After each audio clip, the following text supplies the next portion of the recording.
Hello, and thank you for joining us today. We hope you're staying safe and well.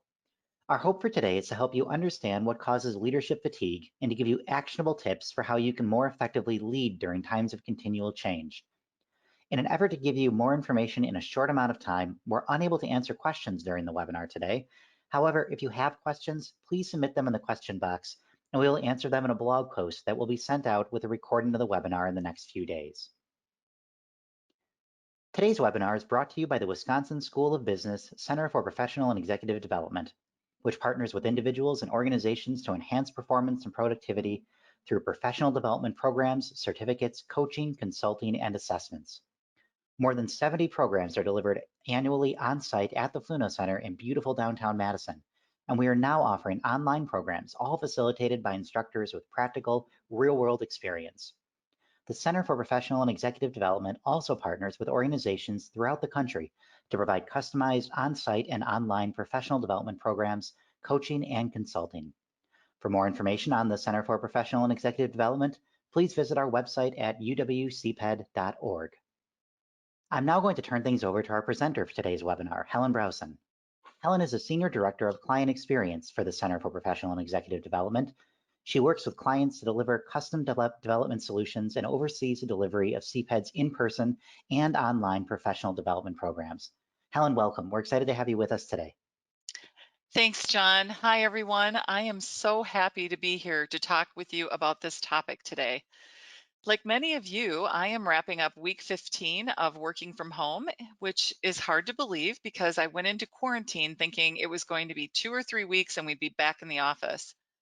I also didn't expect the amount of change that was about to rain down upon us as leaders. Change started coming at all of us at such a rate of speed. Everything was different every day. Everything we touched had a domino effect. Many of us thought, I just have to get through this thing. I just have to get through this part and it's going to be better. It has to.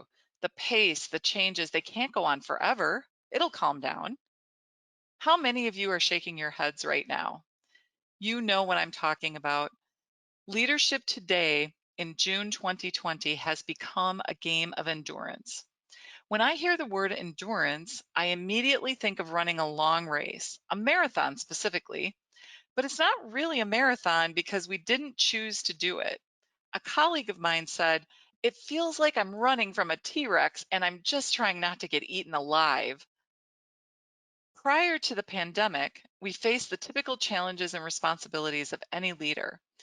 We were managing things like employee development and engagement, company and team culture, managing budgets and operations, executing business strategies, all while keeping a watchful eye on the competitive landscape and economic environment.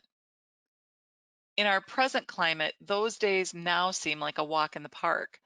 Now we've layered in a health pandemic, social unrest, an impending recession, and deep political divides while continuing to manage all those other responsibilities. Recently, I had the opportunity to speak with my colleague, Betsy Hagan, about this topic of how to build leadership endurance. Betsy teaches on the topic of management and leadership in several of our programs and has coached leaders and managers around the stress levels they experience during times of great change.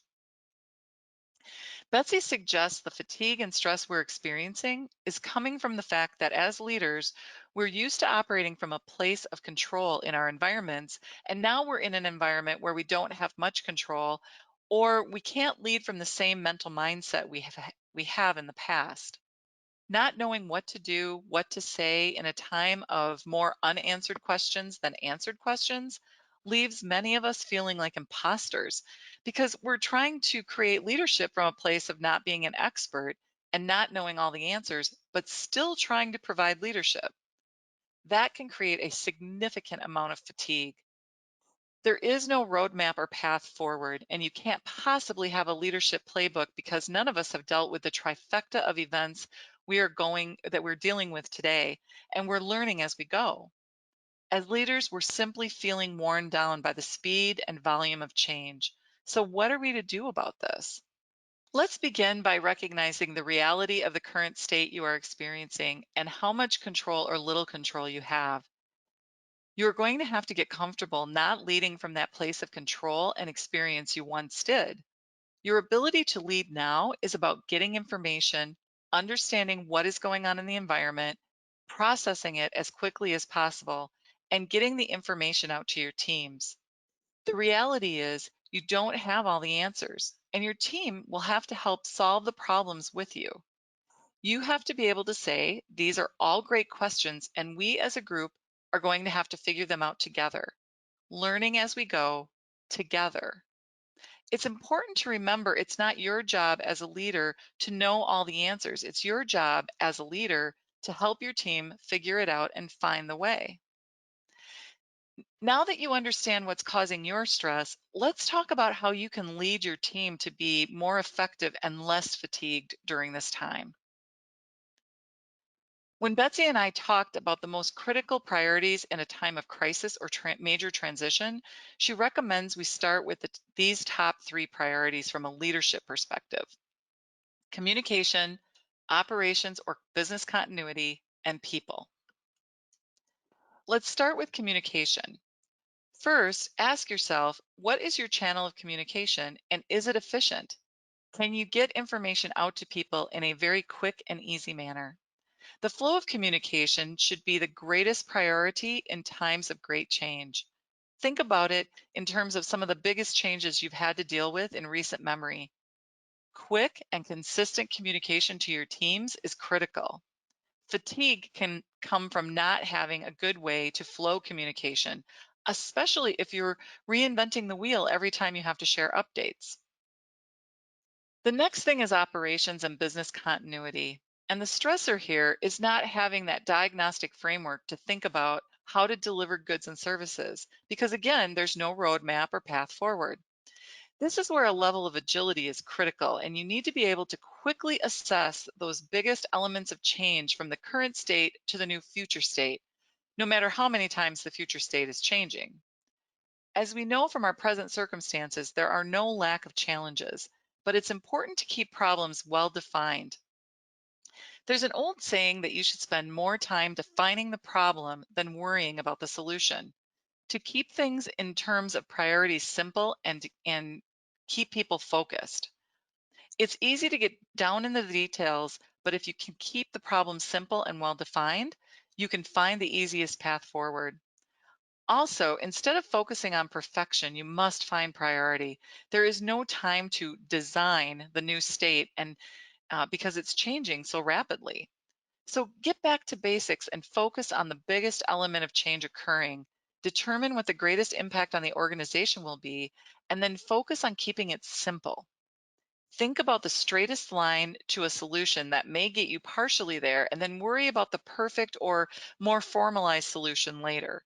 Building repeatable processes and routines will eventually help alleviate some of the stress and fatigue that you and your team are feeling. And last but not least, during times of crisis or leadership transition, be clear about the strengths of the individuals on your team and play into their strengths. Now is not the time to worry about if everyone is doing everything the same. Think about leveraging everybody's talents and lean into them. Go to the analytical people for collecting and analyzing data, and go to the customer service people to address key client needs. Make sure everyone has what they need to serve customers and keep business going. And ask yourself, is there anything that you need to do to help the team maintain a strong level of performance and success? The coming months are not likely to be any easier. In fact, I predict we're in for more unfamiliar territory. The ground beneath our feet is not going to stop moving anytime soon. So I will leave you with this. Cut yourself some slack and be hyper humble, acknowledging you don't have all the answers. Remember, there are no playbooks. And as much as you want to contingency plan and try to make sure your business is resilient for what's next, you must remember that people are dealing with a lot and with situations they have no control over. Productivity will be high for some and low for others. This will also ebb and flow throughout this time for them and for you.